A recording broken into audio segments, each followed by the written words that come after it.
I do want to welcome you to our webinar here this evening. My name is Dentricia, and I'm the Advocacy Consultant for Lake Health and Wellbeing. And if you aren't aware of who we are, we've been doing incredible work here in St. Kitts around just transforming the health focus and addressing NCDs throughout the Federation. And this webinar this evening, we're speaking about advancing health policies. We have a few community groups here on the island. We've just begun the conversation around advancing health policies. And we thought it best to invite the experts throughout the region who are doing the work, who are at the table and who are leading in their own right, to share their insights with us, to share opportunities that they see, and to also address any of your questions that you might have. So this evening, I have three experts with me, and I would allow them in a while to introduce themselves. And we're going to walk through, each of them will walk through a brief presentation speaking about the work that they have done, share with us some good takeaways. And after the presentations, we'll open up for a Q&A where you can ask your questions. You can also ask your questions in the chat box, as always, and we will elevate those questions. I do realize that it is a small group, so we are going to be interactive and engaging here this evening. And if you are interested in having more information, more conversation, as always, we're happy to have you to reach out to us, and we can set up that and to continue the conversation after this webinar. So without further ado, I'll just have each of my panelists introduce themselves. You can say your name, the institution that you represent, and a little bit about yourself. Perhaps we can start with Dr. Connell. I was going to say ladies first, but I've been put in the hot seat, so I'll go ahead. So thank you for having me here. It's a pleasure to be here on a very sunny evening in Barbados. I am Kenneth Connell. I am the Vice President of the Healthy Caribbean Coalition, a regional civil society organization. You'll hear a lot more about us on one of my slides. I am an internist and hypertension specialist. I am a former president of the Heart and Stroke Foundation of Barbados, and since this is a part that pays, I'm also a full-time academic with the University of the West Indies.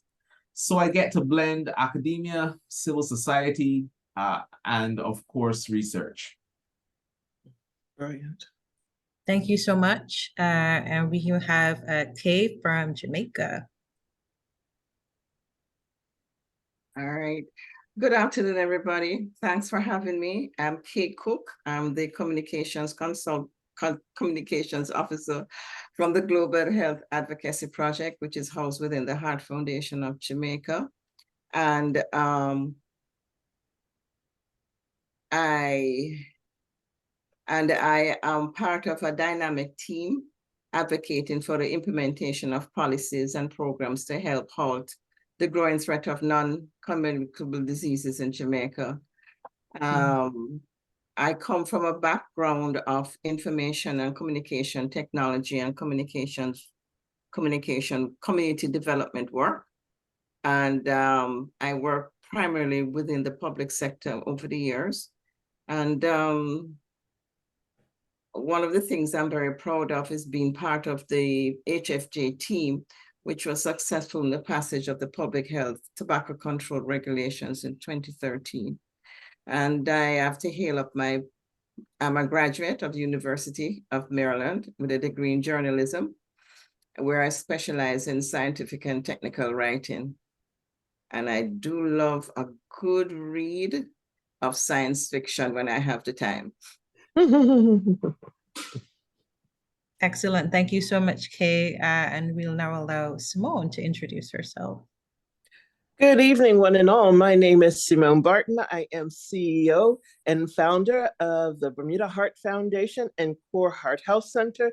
Core Heart Health Center is probably the world's first cardiac prevention and rehab program to ever be covered by insurance. My background is too crazy for me to mention right now, and I'm so very pleased to be a part of this conversation, and I look forward to sharing my journey into health.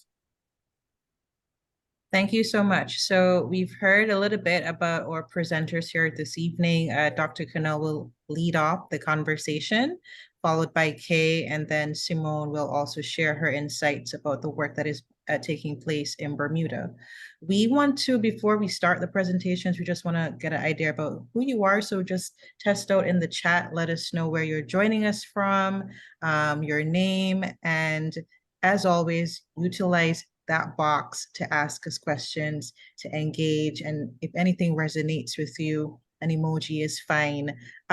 Utilize that Q&A box to let us know what you're thinking while our presenters are presenting. So I'm gonna have Dr. Connell begin his presentation, and he would have shared that he is the president, the vice president of the Healthy Caribbean Coalition. He served as the past president of the Heart and Stroke Foundation of Barbados. He is in academia. He has served in civil service. He has been a consultant at the hospital in Barbados. And so he is quite qualified to really lead us into the medical side, the academic side, all of the sides when we're thinking about advancing healthy policies. So over to you, Dr. Connell. So thank you very much. And I'm going to get my presentation up because I know the timer starts now. And you should be able to see my slides. Yeah. All right. So I think thank you for a lovely introduction. I almost did not recognize it, but I think my most kind of the quality I embrace most in all of that is actually I'm a Caribbean citizen. Living in a space that I can see before my very eyes the ravages of NCDs. This morning, to give you a concrete example, in an emergency room in a hospital in this country, there were 5 strokes. All right, these are people presenting with acute strokes in the emergency room, and none of them were over the age of 60. So these are people at the height of their productive years, all with uncontrolled hypertension and diabetes. Sadly, none taking their medication because they think it's killing them and now presenting with an acute stroke. So we have a problem, and I don't think we recognize how much the environment plays a role in creating that problem. Let me tell you about the Healthy Caribbean Coalition. We are a registered not-for-profit organization. It was formed in 2008, post the 2007 CARICOM Heads of Government Summit on NCDs. And we are the only Caribbean NCD alliance with more than 100 plus civil society organizations spanning the entire Caribbean belt, including overcast and rainy Barbados currently, where the Secretariat is located. So I want to start with this slide first. Policies protect people for a purpose. We're in the middle of a dry season or a drought. You can see the image on the right of the screen, which shows, well, a drought. And this image on the left of the screen is taken today, a few days after Barbados is currently in a policy with respect to the use of non-potable water for irrigation and for other activities. So it's on a water restriction policy where you're not allowed to use water for certain purposes, with few exceptions, including car washers and some businesses. The entire country is upset about it. But we, of course, understand it. Now, look what happened a few days after the policy was implemented. Rain came, but of course, this is temporary. But policies protect people, because if you were just to say, okay, when you look outside and you see that it's overcast, but it's not raining, then continue not to use water. But if you see rain, use as much water as you want. It will be chaos. The environment has to be regulated by strong policy in order, and the purpose here is, of course, water security, right? Here's another example where policies protect people for a purpose. If you visit Barbados, one of the main, I would say, life-threatening events you're probably going to encounter is a ZR van. It's a major mode of public transportation. There's a lot of reckless driving. I'm sure in an accident here, not for exaggeration, but this really does happen quite a lot on our roads. And the public, again, saw it as a nuisance and, of course, a public health issue as well. And so the Parliament a few days ago legislated a new policy to regulate the roads with respect to ZR vans, so that good drivers will follow the policy anyway, and bad drivers hopefully will be caught and prosecuted. The environment will change, hopefully, as a result of that. There's nothing different with the NCD environment and the health environment. And so the Healthy Caribbean Coalition launched a call to action, a case for a transformative new agenda with new, fresh policies and new, fresh faces, an all-inclusive agenda from young to old, of all different ethnic groups and backgrounds. The transformative new agendas proposes a new approach to NCD reduction, involving government, civil society, and private sector for at least the next 5 years, and it's underpinned by the principles of equity and human rights. You can see from the graphic, it's aimed at enhancing human security and human capital, and it's based on social activism by persons living with NCDs. And this is something I think we lose sight of. There's a whole community of people living with NCDs. We need to utilize them at the forefront of this conversation. Of course, young people are involved and other stakeholders, and it's focusing on a life course of preventive action, not when patients come to the ER after stroke, but how do we even deal with childhood obesity? How do we deal with maternal health as it relates to NCDs to prevent these acute and unfortunate occurrences? The transformative new agenda highlights the importance of population level change created by policies with a purpose to drive transformations in health. And of course, some of the transformations in health harming environments, such as a road with reckless driving, to health supporting environments with laws and structures and speed limits, those kind of things in place. The determinants of health, including the commercial and political determinants of health. Regulation, which is what we never like to hear, but guess what? Regulation maintains order, and order keeps our society moving from day to day in a fairly ordered and non-chaotic way. Managing conflicts of interest and preventing policy interference. This is something we struggle with in small island developing states, because there is the opportunity for several conflicts of interest that are unintentional. You have a limited pool of a supplier, for instance, who may have some connection with the food and beverage industry that's marketing sugar sweetened beverages. It's easy to have conflicts of interest, but we need to be aware of them. And WHO NCD best buys and other recommended interventions. And here are some of the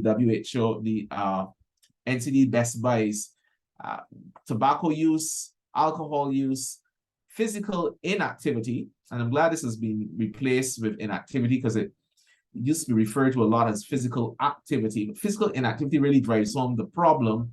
And of course, unhealthy diets. So how do NCD policies transform health? The example of the healthy food policy in the Caribbean is one example. Transforming food environments policy by policy. You don't think the food environment is important? Just consider what happens or happened during a pandemic, where there was certain limitations in what days you could shop, what you could buy, how much of it you could buy. Certain products were removed, for instance, in the early stages of the pandemic. Those things, the food environment really does affect what we eat, and what we eat really becomes who we become. We have genetic potential, but our food influences our health significantly. Implementing evidence-based and informed right compliance equitable policies, making healthy nutritious food more available, which means it's cheaper, accessible, affordable, and attractive, and making unhealthy food less available, like not at the eye level of children who are going to pass and see these exciting looking packages and want them because it's in reach. So all these things play a major factor in our health environment. And healthy food policies, this is a campaign with several partners, including the Healthy Caribbean Coalition, the Organization of Eastern Caribbean States, UNICEF, PAHO. The healthy policies, our children deserve better. So here's a situation which this audience knows very well. NCDs cause 75% mortality and 73% premature mortality in Caribbean region. The Caribbean region has the highest mortality rate related to these NCDs in the Americas. And the region has some of the highest rates of overweight and obesity in children. A third of children and adolescents in the region are overweight or obese. You just have to look right next to these same ZR vans that are driving reckless, and you'll see several school kids waiting to get on them, and you wonder which risk factor is going to be more lethal, getting on this unhealthy vehicle or consuming unhealthy foods, in schools. So unhealthy diets dominated by ultra-processed foods, which in themselves carry their own independent risk, or environments are really what can be described as obesogenic. We consume fast foods from convenience. We do so because it's all around, they're all around us. It's easily accessible. And more importantly, healthy foods are not. I mean, when's the last time you drove up to a fast food restaurant and saw an array of salads? Or could you go to a fast food restaurant at a drive-through and get a fruit salad, for instance? I mean, those are things that may sound, well, no, you can't. But think about it. When you are rushed for time, you want speed, and that's the first thing you do. You choose convenience over nutrition. COVID-19 has exacerbated unhealthy diets, obesity, and the obesogenic environment. It has also taught us that the environment that we build today also represents or risk of poor outcomes for not just the last pandemic, but future pandemics. So we carry an inherent risk as a Caribbean community unless we change things. And I'm going to move through these quickly now. Priority healthy food environment policies, including front of package labeling, no silver bullets, mandatory octagonal high-end front of package warning labels, fiscal policies, such as I know several Caribbean countries have, including Barbados, my own country. Taxes on sugar-sweetened beverages are more broadly, and other unhealthy foods, and subsidies on healthy, minimally processed foods. So this is where we failed, so including fresh fruits and vegetables, and of course regulating the sale and marketing of sugar-sweetened beverages around schools. And Barbados just launched officially from yesterday our school nutrition policy. This is just some more information on front of package labeling and the octagonal warning labels.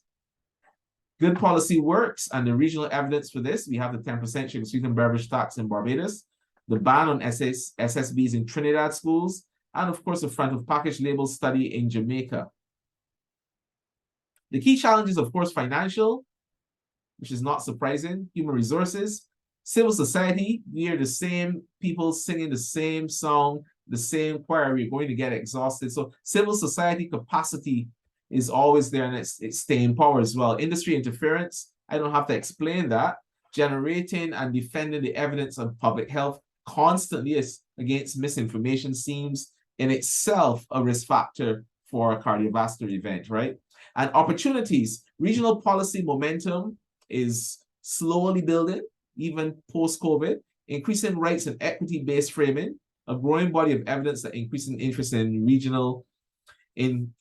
increased interest and capacity for regional research, which is so important. This is where the UWI plays a role, and some of the other opportunities listed there. And so I am going to close here with this slide, which has so many powerful images. Yeah, you see the fast food there behind you, and you also see the marketing of a not to be called fast food drink, but you get where the colors are coming, right? And then you have this child walking with this not to be called fast food drink and chips about to fall into a devastating event, which may not happen today, tomorrow, or even a year or two from now, but is almost destined for failure. And we have to ask ourselves, are we comfortable with this? Policy that with a purpose can change in defense of healthy people. Thank you very much. Thank you so much, Dr. Connell, for that presentation. It was a quick one, but it was a good one. And, the Healthy Caribbean Coalition is really leading the charge. And he would have mentioned that throughout the region. And each of our partners, they have been also, they're part of the HCC, Healthy Caribbean Coalition. So we're doing our work together in our different territories. He mentioned a few takeaways that I do want to just highlight, he said policy with a purpose, right? And so we're just not arbitrarily making policies because we have time, we love to talk, it's a talk shop. It's really about effecting change. And I really love that turn of phrase. And as we're beginning to think about advancing the work that we're doing as community groups, we have to think about what is the end goal of advocating, of lobbying for change within our different territories. And then he mentioned something that I love, that visual was so powerful with the child with the backpack. And we saw that there's a collaboration with partners. So it was not only HCC alone, we saw UNICEF there, PAHO. And so sometimes our messaging can be more powerful if we lean into those partnerships as well as community groups. And of course, as always, the numbers and statistics are incredible and they're humbling.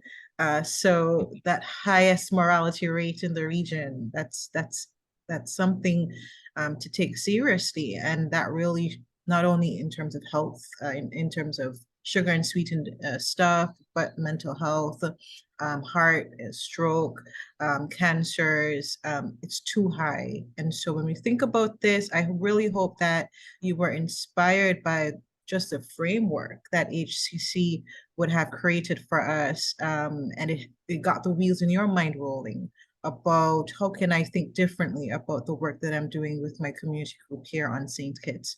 So thank you so much. I do want to now invite Kay to come and share a little bit about what the Heart Foundation of Jamaica is up to. Kay would have mentioned that she's a communications officer for the Global Health Advocacy Project, and she works on a dynamic team. We have partnered with that team here in St. Kitts, and prior to her working, she would have spent some time in community development, communication, and technology. But the foundation is really changing the way that Jamaicans think, eat, and live, and helping to address the NCD problem. So I'm happy to have Kay share a little bit about what they've done, their insights, opportunities, and takeaways for what those who are here with us this evening can really implement within their own community groups here in St. Kitts. All right, thank you so much for having me once again. Basically, what I'm going to do is to give a brief look of how we here at the Global Health Advocacy Project and the Heart Foundation went about advocating for a SSB tax in Jamaica. Now, we all have to agree, we have a sweet tooth here in Jamaica. The consumption of sugary food is widespread. Common sugary items consumed here are breakfast cereals, condensed milk, cereal bars, ice cream, buns, bagged juices, and other sugary snacks. And more than 75% of Jamaicans consume more than one sugar-sweetened beverage every day.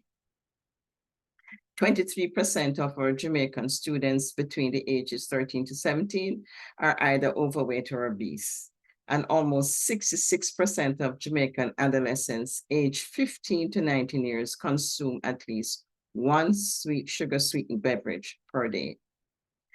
And this is just an idea of the consumption by product type of what we consume. Carbonated sodas, 550 million 8 ounces servings per year. Uncarbonated sweet drinks, 550 million 8 ounces servings per year. Powdered sachet sugars, added sugars, 300 million 8 ounces servings per year. Tetra Paks, which is often used and put in children's lunch kits. It's 150 million 8 ounces servings per year. Bagged drinks, 300 million 8 ounce servings per year. And boxed drinks, which is very popular for lunch, is 130 million 8 ounce servings per year. Now, when we look at the economic and political landscape, it is dominated by few powerful players with vested interests, not only in the food industry, but in all major industries in the country. And this stems from wholesale, retail, right through to construction. Not only are they a powerful lobby group, but they also have easy access to both government and opposition members influencing policy. The distribution trade is dominated by a few players. Due to economics of scale, you find that they will sell all types of products through various subsidiaries. So it's not unusual to find one company selling food and beverage and pharmaceuticals at the same time. Targeted food pricing through, now, why are we going to go, why did we decide to go after sugar tax? Well, targeting food prices through taxes is a potential cost-effective strategy to address diet-related diseases such as obesity and NCDs in Jamaica. So we decided to launch a mass media campaign asking for tax on radio, print, TV. And these are some of the different phases that we went through. We also went on social media using graphics to highlight what a tax could be used for and to let people understand it is a positive thing and not sell it as a very negative idea. And then after that, we did a post-campaign evaluation of all the mass media campaign. And we found that 64% of those that were part of the survey supported a tax on sugar-sweetened beverages. So with that information, also along with the research data, we armed ourselves and we met with the Ministry of Finance, Health and Wellness, Industry and Commerce, and Foreign Affairs and Foreign Trade to outline a case of why it is important for us and Jamaica to have a sugar-sweetened beverage tax. We also, apart from dealing with the policymakers and the decision makers who went on the road with our message, we had outreach to schools, churches, community groups, talking about the health harms of sugar and the need for a tax. And these are just some of the places we went. We also formed a coalition of key organizations in order to expand the base of supporters and raise the visibility of the issue of high sugar consumption and the need for a tax. And then we went into print and did open letters to government calling for a tax. We also had to develop counter arguments to counter the industry that were making claims of what a tax would do, you know, so people would understand that. But here is the challenge. We had heavy industry interference. The Ministry of Finance announced that he was not instituting any new taxes for that particular fiscal year. And he continues to this day to announce that there will be no new taxes. But we did have some success, although we didn't get a tax. We got the Ministry of Health and Wellness to do an interim guidelines for sugar-sweetened beverages in school. And we are now at 2.5 grams per 100 ml. We also have opportunities. There's the Jamaica Economic Panel, which is a part of a partnership between the UN Residence Coordinator's Office and the Department of Economics at MONA. And they bring together a select group of economic and public sector experts to address monthly socioeconomic questions. And they themselves came out and called for a tax. So we are continuing to explore with them and engage with them to amplify this message. Which may be used to subsidize school feeding programs and the like. The other opportunity we have is that Dr. Tufton, who is the Minister of Health and Wellness, announced there is a national, tabled in the House of Parliament, a national insurance plan green paper. And so the consultations were supposed to have started in May 2019. But COVID came about, so it was stalled. But it has been revived, the consultation process, that is, with the appointment of Damian King to conduct and review our healthcare financing in Jamaica. And we here at GIAP have developed a position paper on how the SSB taxes could be used to fund this plan. And we continue to advocate for taxes wherever the opportunities arise. And that is a brief overview of what we have done. And welcome to any questions that you may have. Awesome. Thank you so much, Kay, for that presentation. We remain impressed by what the Heart Foundation of Jamaica is doing. And you'd have heard just really, there's a strong use of mass media, meeting the people where they are, getting into their ears and allowing them to see the messages. So I appreciated that. And so when we're thinking about advancing health policies, we cannot ignore the media as allies. And then I love that Kay mentioned industry interference, where we're not stating that with good intentions, there will not be challenges and oppositions. So she really outlined that they were direct with their counter arguments, prepared those counter arguments, and they worked around it, doing the work with in the schools.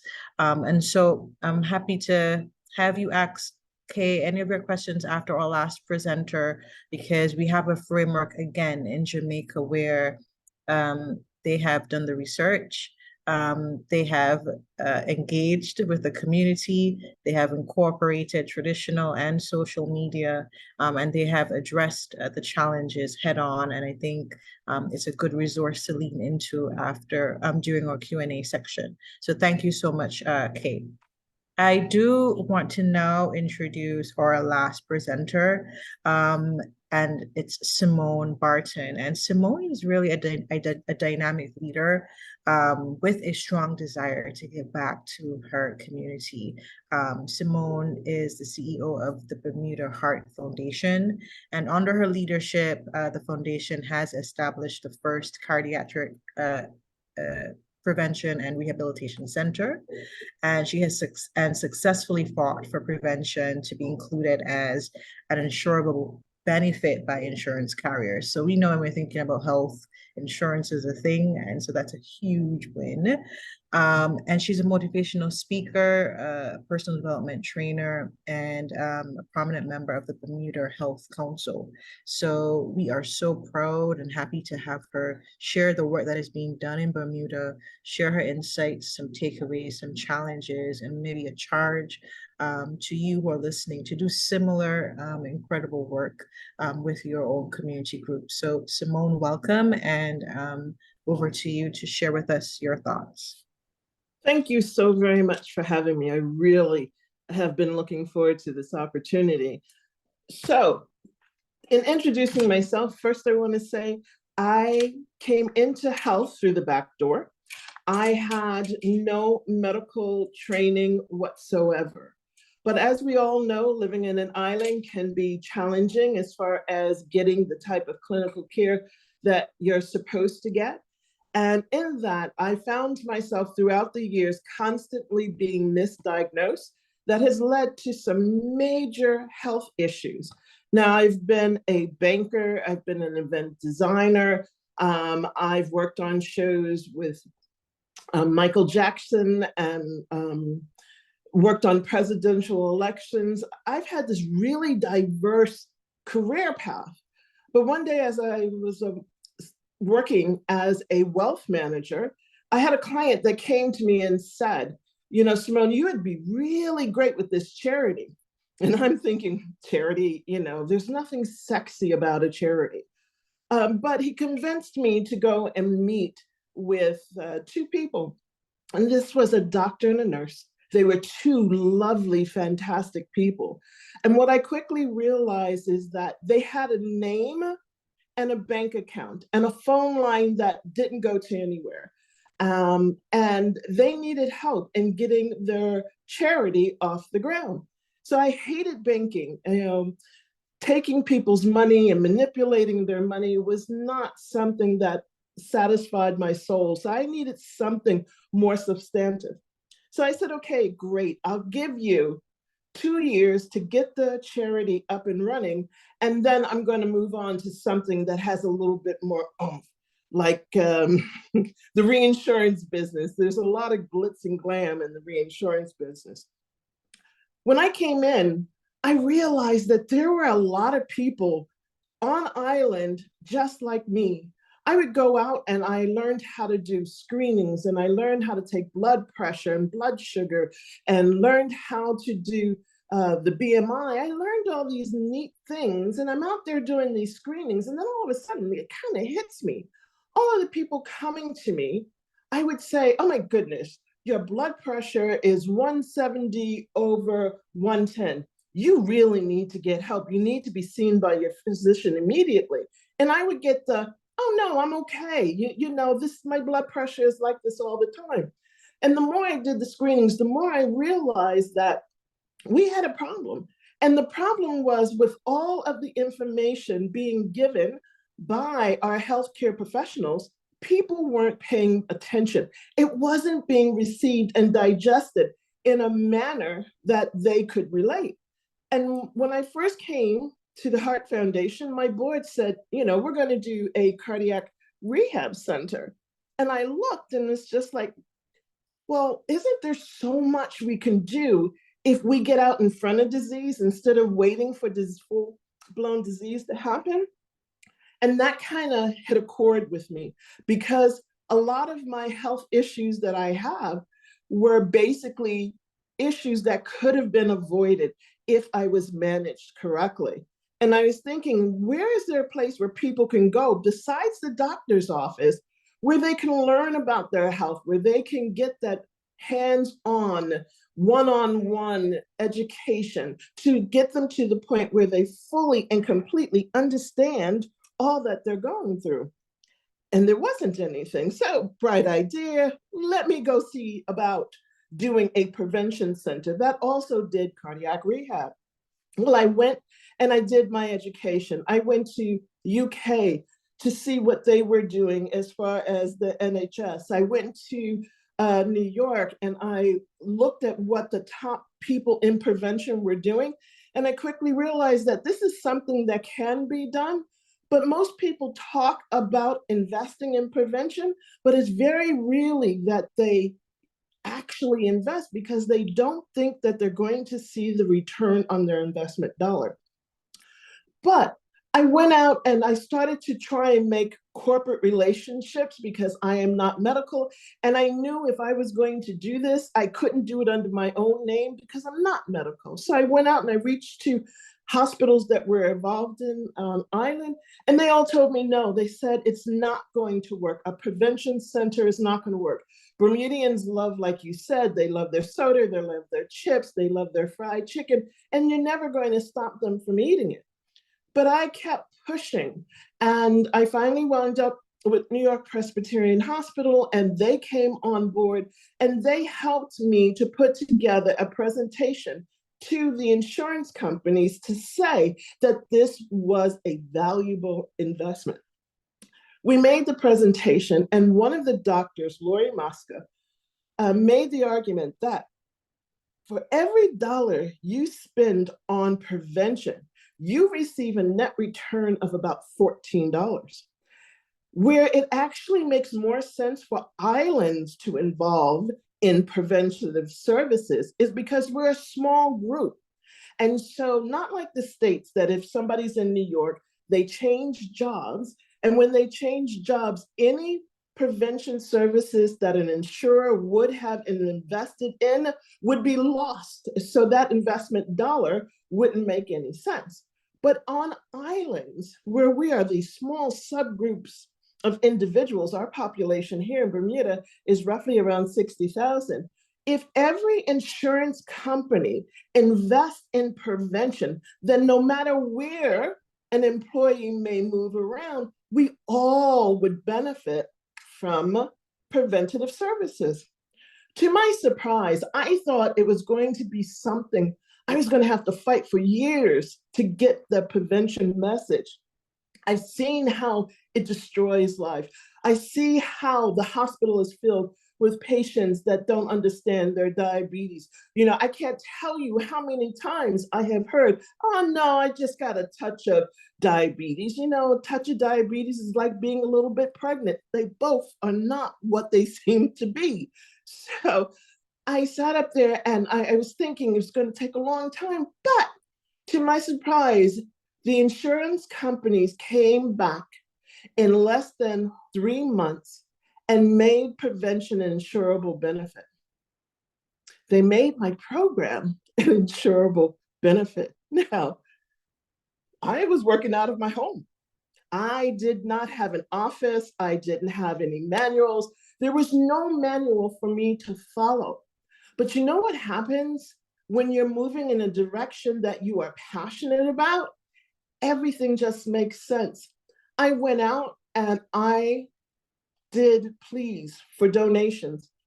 I raised $750,000 in less than 6 months. I found a location. I gutted it. We did everything from writing policies to getting paper to everything humanly possible to open up this program. In September 2010, we opened up the doors to Core Heart Health Center. Core Heart Health Center is a one-stop location where you're going to find, we have a nutritionist, a health psychologist, a cardiologist, a nurse. We have a full gym with a fully trained cardiac specialist trainer. We have an education classroom, and people are allowed to come to us every year to come into our prevention program and reap the benefits of learning about getting healthy, about what to eat. And it's amazing some of the stories that you hear from individuals like, what is a black bean? You know, they don't know what a black bean is, or having them taste hummus for the first time, you know, or showing them, people, especially the seniors, are afraid of gym equipment. Individuals can come to us for 32 sessions every single solitary year. It is cheaper for them to come to us and be within our doors than it is to allow them to grow into full-blown disease. Over the years, I have learned some amazing things about prevention. Prevention is about education as much as it is about socializing, because everybody wants to feel connected. And when they are connected to a place that is focused on wellness and healing and camaraderie, then it becomes a social skill that they are learning. You know, I tell them all the time, if they come in and they say, oh my God, you know, I've eaten a whole chocolate cake this weekend, we're not going to bring down the wrath of Jesus upon them. We're going to look at them and say, well, how come you did not share?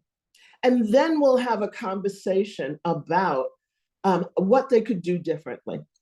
And in these last 12 years since CORE has been about, you know, it's been really great to see. We've had people, especially seniors, that have been with us since conception, that it's kind of sad, but they're coming to the end of their story.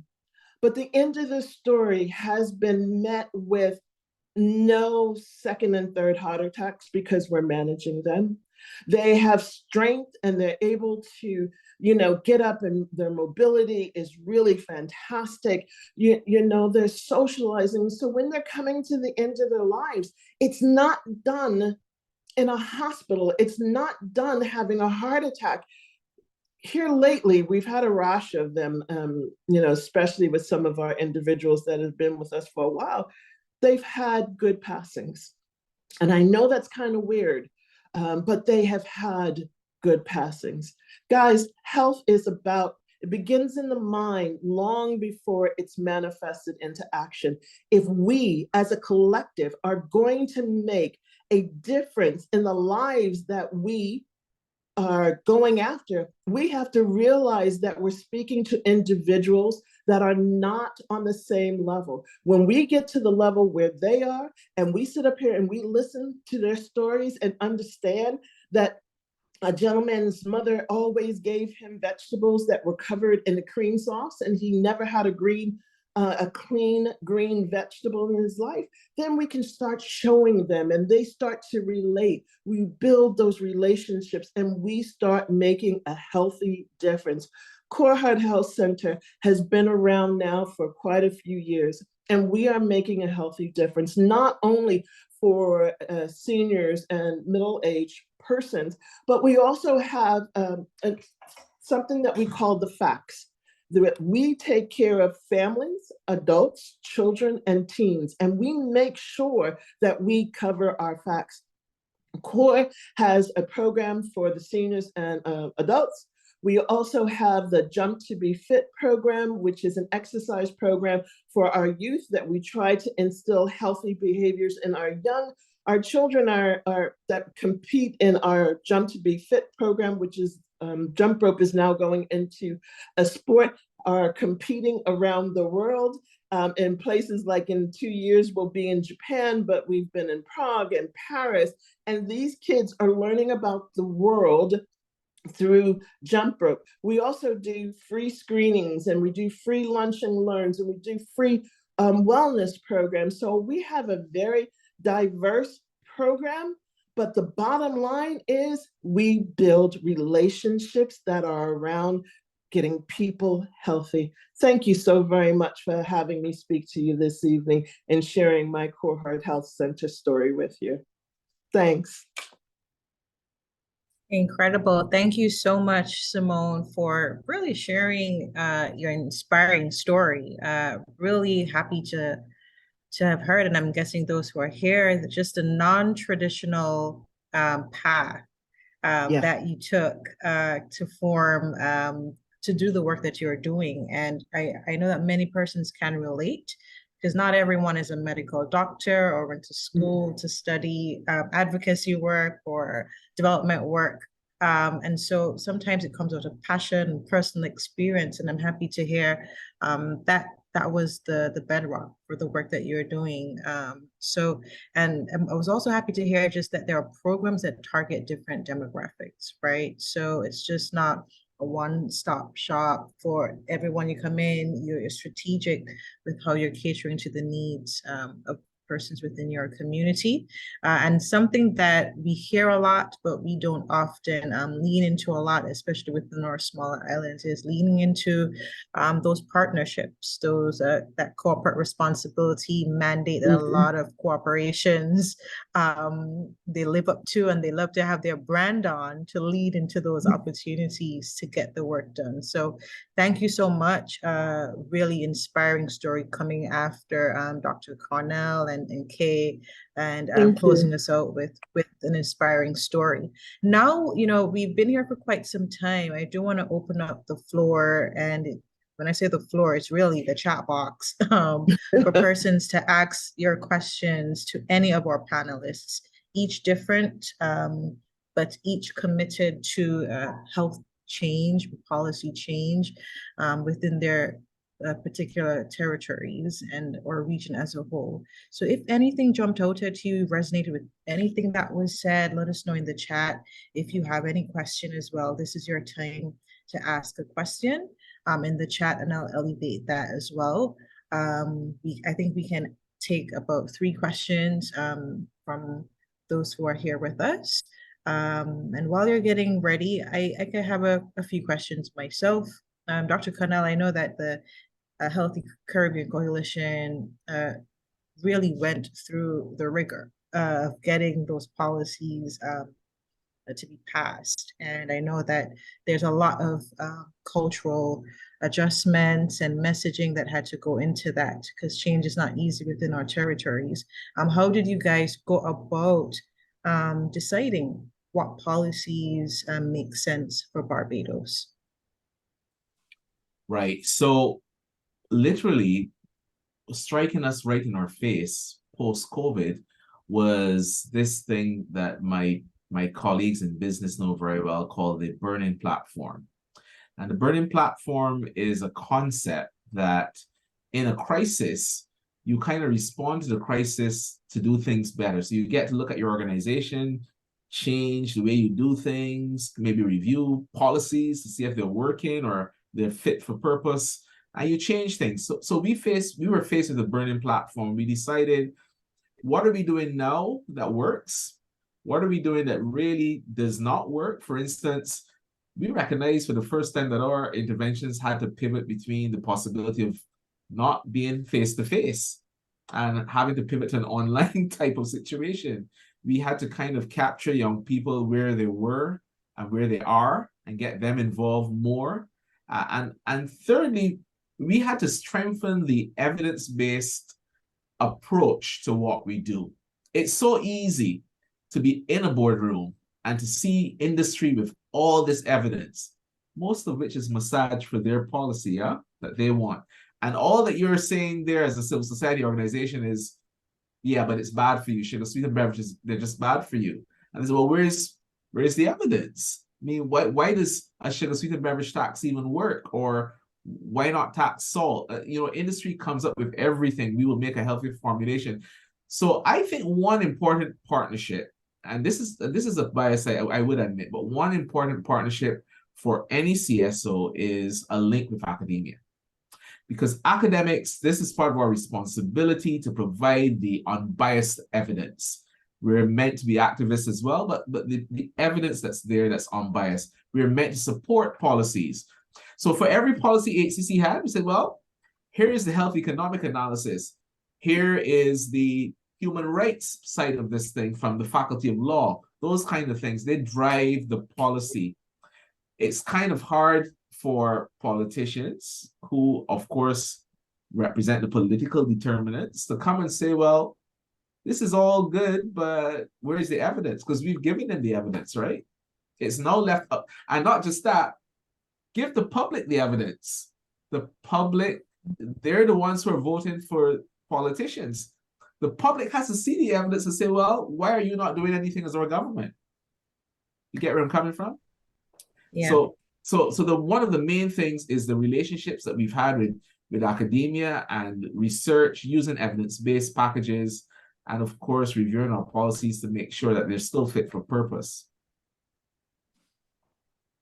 That's incredible. So guys, Barbados didn't just wake up one day and say they're going to pass these policies. They partnered with our friends in academia, with the facts, and Simone and Kay can relate as well. These are not just, by the way, decisions. We looked at, and we speak about that all the time, the case studies, right, where it's working. And here on St. Kitts, we know that Barbados, Grenada just passed, Jamaica, Bermuda, these are territories where it has been done. And so whether it's sugar and sweetened beverages, whether it is another NCD, there's research that shows that it has been done, it can be done, and they also include the challenges. That's a great place to start if you don't even know what policy applies to the work that my NGO is leading. Thank you so much for that. Kit, I am still inviting persons to ask questions in the chat, but while you're getting you're typing your questions, I do want to ask Kay a question. You mentioned previously industry interference, and that's a huge one, especially within small territories, right? Especially when you have community groups with maybe only 5 persons or, less than 10 persons. It's not a strong, in terms of numbers, network. What are some things that community groups can really do to move around industry interference? Well, first of all, sometimes it's unintended. And there is a fine line between corporate social responsibility and conflict of interest, and that where the interference comes in.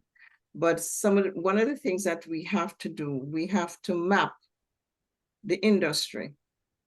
who they are, because the industry goes across all the different boards, all the different organizations. So you have to map who is on which board, who is that, you know, we have to do that. And we also have to map all our members of parliament and senators, you know, where they stand on an issue, you know. And then we don't really ball it out so much in terms of interference. We let the public know, because we have a fine line too about not being sued, because we have been sued before. And so we will talk about, in general terms, about what industry interference is, but behind closed doors, when we're making presentations to groups and agency, we just put a picture. You know, this is where you were at, you know, it's unintended, but, you know, you are, you know, what type of message are you're sending if you are at the launch of Lion King, which is being supported by, you know, some big manufacturers about the place.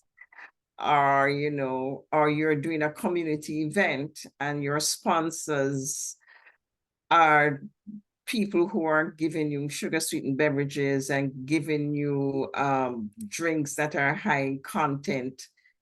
And so that is it. We really we go online and we watch the newspapers religiously, and then we will just drop a little note sometimes, and, you know, see how best we can call it out and show them, no, listen, this is what is happening. You can't do that. And the thing is what we do, because as we said before, the industries are so intertwined in terms of, you'll have the different subsidiaries under a group of companies. So what we tell people is this: look, if you're going to get sponsorship, ask them to give you the healthier product that they produce. Okay, so one company will do a sugar sweetened beverage, but they also sell water. Ask them to give you the water. And in terms of interference now, we go on the offensive, in which we write about it and we call it out, especially, well, not for taxes so much, but for what is happening with us in front of pack warning labels. You know, where you see, PAHO has put out a study, which is peer-reviewed, is in the British Medical Journal. And then the industry says, no, that is rubbish. We will do our own study. And that is a study they're going to go and take and present to industry, to education. So that is where it is. So we have to make sure that whatever research or information that we present, as was said earlier, it has to be rigorous. It has to, you know, pass all the different standards that there are. So they cannot say, no, this is not good data, and we're going to use industry's data, because that's where the interference come in terms of the presentation of the data.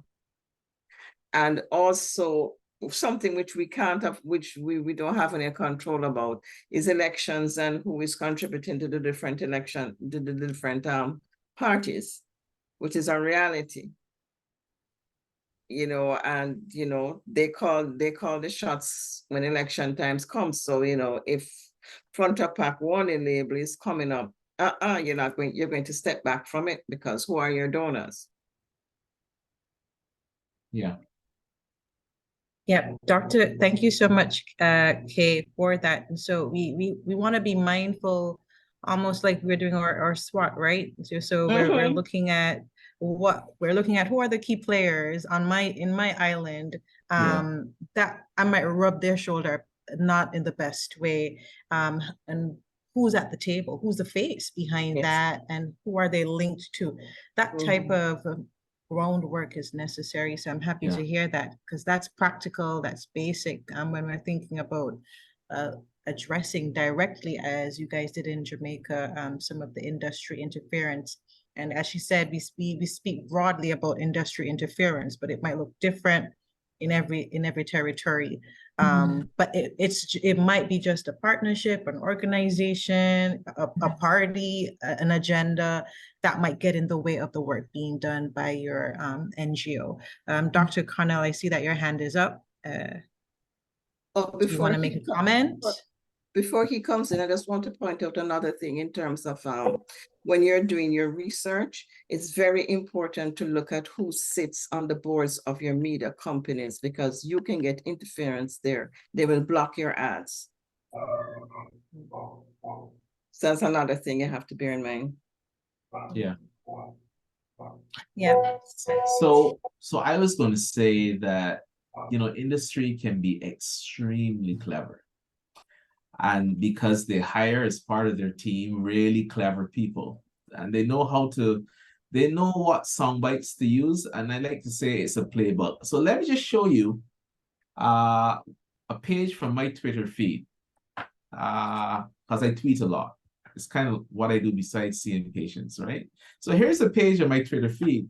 And I said, well, conflicts of interest in small island developing states continue to be a major challenge. Monitoring calories with an app without brand formulation change is really akin to smoking with a free pulse oximeter. Here's a company in Barbados. They're giving calorie counters. They sell sugar sweetened drinks, but they're giving away free calorie counters. And who are they speaking with? Directly with the Prime Minister.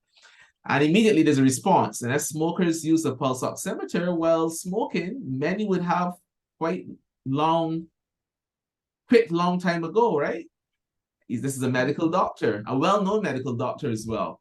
So you have to be prepared to respond. And my response was, the aim of industry with this playbook of tracking health metrics has never been behavioral change. It's shifting blame. One can't be part of the problem if one is part of the solution, and be able to cite examples where this has been demonstrated in other countries, concrete examples where you can cite the playbook. And let me just say, after that, I got this responses from several lawyers saying, yes, they dealt with this in their country as well. Coca-Cola or this other brand tried the same thing with giving free stationery to school children, kind of thing. So you have to be able to cite these things. So industry is very clever. Thank you for that. And you may not be as direct with the Twitter fingers as Dr. Connell, but you might be with your comments in the media, your statements, in your letters, whatever communication you use, to address it directly, not to shy away from it after you've done your research and your mapping, as Kay would have shared. And I see no questions, so I'm just going to ask Dr. Simone one more question, and then just to wrap up with our last question for the evening. So Simone, I know that the work that you do was really inspired by your personal experience. A lot of NGOs that we see here in St. Kitts and Nevis, they're tied to persons who have personal experiences with the NCD. Right?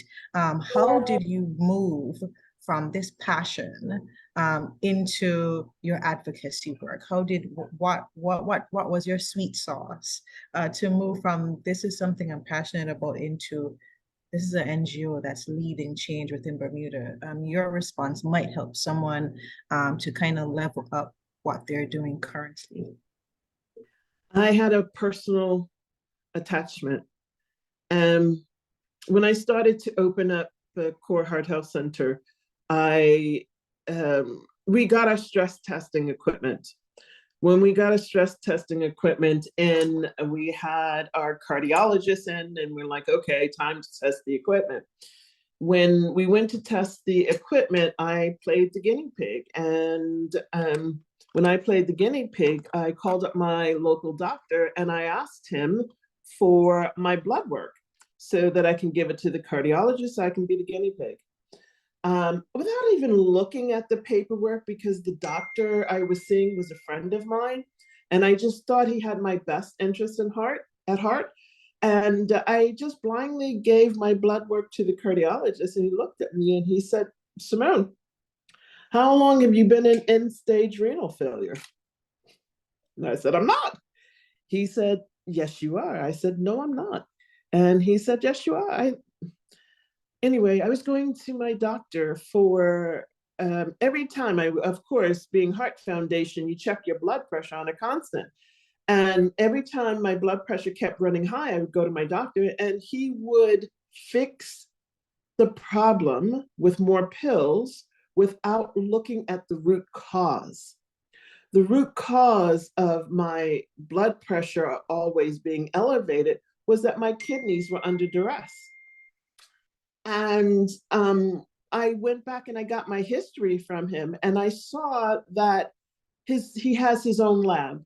And I saw where his lab had circled my Bunning creatinine several times and saying that my Bunning creatinine was failing, but he didn't do anything about it. He never told me my Bunning creatinine was failing. He just kept giving me more blood pressure meds. In a small island, we as countries, we have a very limited resources for patients. We don't have great numbers like New York. So I don't know if you guys deal with the same problems in your countries as we do, but doctors like to hold on to their patients, and they feel that if you send somebody like me to a nephrologist, that the nephrologist would have the business and they would lose out, and so they would lose their patient. My kidneys had gone through a major issue because endometriosis had grown outside of my uterine wall and emasked my internal organs under a ball. When it did that, I wound up having a 10-hour surgery in Florida to break them apart. And when they did, they cut up the kidneys. And so there was a root cause of why my kidneys were failing, and he didn't do anything. And I then went about, learning how many other people were having these same issues, not just with kidneys, but a whole plethora of challenges. And so when you know how much I suffered just dealing with end-stage renal, it was not a walk in the park. And I saw too many people dying and literally dying because of services that were not rendered correctly. And when a patient can come across my desk and I can diagnose them, we've got a problem. So my fight, my passion, my drive is sewn up in nobody should have to go through what I've gone through. Nobody. So not only, when you talk about making policies, I got involved in health from a more, policy-driven perspective.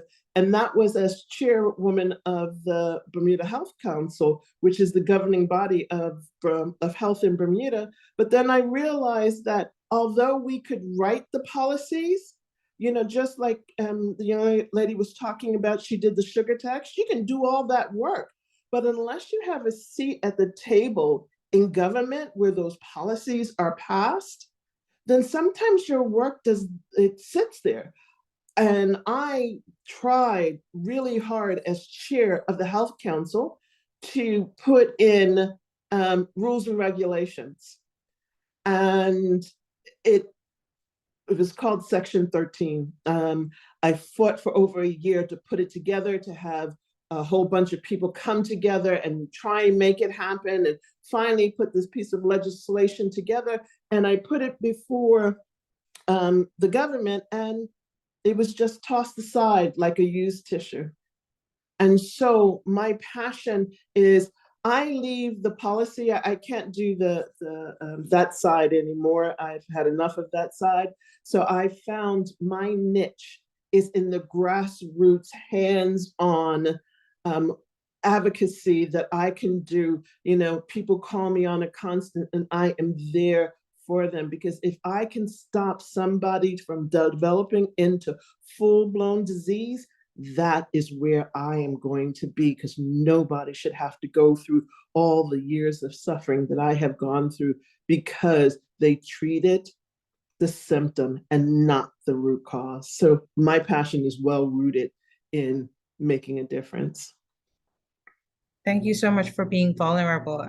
So the work you do is personal and you had Yes. no choice, right? You Nope. had no choice but to move beyond passion into taking action, advocacy work. You've done your dance with on the policy side and you've kind of reshifted, but it's one too many. And I'm happy to hear that. And so I hear persistence, I hear resilience, I hear curiosity. You went about, even though you butt some heads, you went about in different ways until you found a solution. And that is necessary for our NGOs here. If it's personal, if it's from a place of experience, and you don't know where to start, just be curious about asking that question, reaching out, and then taking one step at a time until you take some action to help not only yourself, but someone else as well. I would like to just I- say one more thing. I'm sorry. Yeah. I can honestly say this is by far, out of all the careers that I have had, the most challenging and most rewarding thing I have ever done in my life. I go to bed at night knowing that my work will live beyond my time. Yeah, thank you so much. It's honest work. So I'm happy that you're still committed to it. I see no questions in the chat, and I know that you guys have your questions and you can reach out to us after this presentation. It's a lot to digest. We got it from different angles of how we can move beyond advocacy work and advance policy change. We've heard the success stories from Barbados, Jamaica. We've been inspired as well from the work that Simone is leading in Bermuda. And so we want you to continue your good work and also to engage with us as an organization because we need each other more than ever to really transform our communities. Before I turn over to Abby, who is, the face and the owner of Lake Health and Wellbeing, I do want to give each of our panelists an opportunity to just say a short last word to those who are here with us still. Know that this audience, they are doing the work and they are looking to expand the work that they're doing. So your comment, your last words should be aligned with giving them a charge. Yeah. I think we can start with Dr. Connell, males first this round again. Okay, so my last words are really easy. Because they're my first words, I want to repeat them. Policies protect people, but with a purpose. So first, choose your purpose and don't lose sight of that purpose. What is your general aim? Then construct your policies and be prepared to say, this is working, this isn't working, I need to shift more. Get out there and lobby and be activists, because the aim is to change the health environment and to make it a better place for the next generation, such that when we pass the baton on, just imagine this sobering statistic, we are the first generation that's likely to pass that baton on to the next generation with a shorter lifespan. And that hasn't happened for generations past. Every generation, life expectancy has been longer. For the first time in our region, that could be reversed. Yeah. Thank you so much. Kay, what are your last words for our attendees here this evening? I endorse what was just said 150 million%, if that is possible. But also to add, in terms of identifying what your problem is to create the policy that you need, you have to do the research, and it has to be good research, good sound research, so that you can back up whatever your claims are, and you can defend whatever your position is. You also have to bring in the wider community in the work that you're doing. You have to be able to sell your message to them to get their support so they themselves can build pressure on the decision makers, which is very important. And one of the things also, which is very critical, use your local culture when you're giving your messages to the wider populace at hand, so they can easily grasp what it is you're trying to tell them. And you just have to keep advocating, just have to keep strong. You will get one step forward, two steps backwards at times, but keep plodding. Keep plodding. The work we're doing is good stuff. Excellent. What about you, Simone? I'm going to leave you this evening with an ancient text from 2600 BC. It is from found in one of the first Chinese medical texts, and it simply says, "Superior doctors prevent the disease. Mediocre doctors treat the disease before evident. Inferior doctors treat the full-blown disease. We need to prevent disease, period." Period. I love that. Thank you so much. And so before I hand over to Abby, Simone, Dr. Connell, Kay, thank you so much for your insights. I see that no one left us this evening, so the conversation was engaging, and we'll be in touch, and we will continue to work together to transform our communities. Over to you, Abby. Okay, wonderful. I thoroughly enjoyed that conversation. I thought it was very insightful, very comprehensive, and I think it gave us a lot of food for thought in terms of what we can be doing here in St. Kitts and Nevis in terms of advocating really for prevention and advocating for policies that will facilitate prevention. I think we had a really good examples of, the types of advocacy that we can all get involved in. So we can get involved in the policy change. We can definitely get involved in the evidence-based policy change. There are things that we can do. There are policies in St. Kitts and Nevis that are being considered right now and being developed. And the topical one is the sugar sweetened beverage policy. So we can definitely all gather around and get involved in all of that. But there's also work going on around tobacco control and also alcohol. So we can certainly get involved in a range of different policies. And in line with Simone, there is also other ways that we can get involved in terms of advocacy, and that is the grassroots. That is meeting people where they are, going out into the communities and advocating for prevention and advocating for people to take, to take action, the action that they can take in terms of reducing their risk of developing chronic health conditions, but also if they have a chronic health condition, what is it that they can do to ensure that they're managing properly and so that they can thrive despite living with a chronic health condition. So I think we've got some really powerful messages that we can take forward and in terms of preventing and controlling NCDs in St. Kitts and Nevis. So I'd really just like to say a big thank you to Dr. Connell, to Kay, and to Simone for being with us today and really sharing their expertise. We really do appreciate it. I'd like to thank Dentricia for her wonderful and masterful moderation of the session. Thank you so much. And also thank you to everybody who's joined us today. We hope that you found the session to be useful and informative. So we are recording the session today and we'll make it available to you so that you can go back and have a look at it and refer back to anything that you might want to just listen to again or get clarity on. But if you have any specific questions, feel free to email us or contact us. You can email us at info@lakehealthandwellbeing.com, and we'll be happy to facilitate and get your question out really to the relevant speaker today. So just to let you know that you can just keep in touch with us. We're developing a NCD alliance here in St. Kitts and Nevis, and we really want to work together with all of the NGOs in St. Kitts and Nevis to really get involved and in this advocacy work that is so important. So if you're interested in becoming a member of the NCD Alliance, also let us know. If you're already working with us with the NCD Alliance, then we're just really happy to have you here with us as well. So without further ado, I know we just want to, it's 7:30 now, so we want to respect everyone's time. We'll just say thank you so much for joining us. Join us on social media as well to get involved in the conversation as well. And just thank you so much. It's been a wonderful event today. Really, really useful conversation, very insightful. And so thank you so much, everyone. And, have a good evening as well. So take care. Thank you so much. Thank you. Good night, all. Thank you.